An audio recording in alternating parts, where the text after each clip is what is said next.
नागपूरमध्ये आजपासून काँग्रेसच्या इच्छुक उमेदवारांच्या मुलाखती पार पडणार आहेत। नागपूर महापालिका निवडणुकीसाठी मुलाखती घेतल्या जाणार आहेत। काँग्रेसच्या सर्व 151 जागांवर मुलाखती सुरू आहेत। आज आणि उद्या 2 दिवस चालणार या इच्छुकांच्या मुलाखती चालणार आहेत। 151 जागांसाठी 1000 पेक्षा जास्त इच्छुक उमेदवारांनी अर्ज दिलेले आहेत। निरीक्षक रणजित कांबळे, शहराध्यक्ष आमदार विकास ठाकरे, आमदार अभिजित वंजारी यांच्या नेतृत्वामध्ये इच्छुक उमेदवारांच्या मुलाखती पार पडणार आहेत। 18 वर्षांनंतर नागपूर मनपामध्ये सत्ता स्थापन करण्याचं काँग्रेस समोर आव्हान यंदा असणार आहे।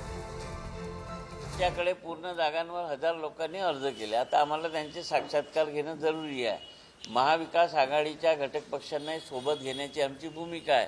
ते आम्हाला 1-2 दिवसात आपले किती उमेदवार पाहिजे त्यानुसार आम्ही जागा वाटप करून समोरचा प्रोग्राम करू।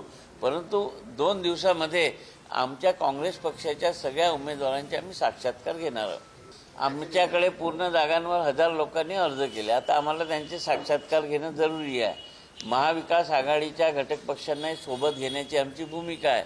ते आम्हाला 1-2 दिवसात आपले किती उमेदवार पाहिजे त्यानुसार आम्ही जागा वाटप करून समोरचा प्रोग्राम करू।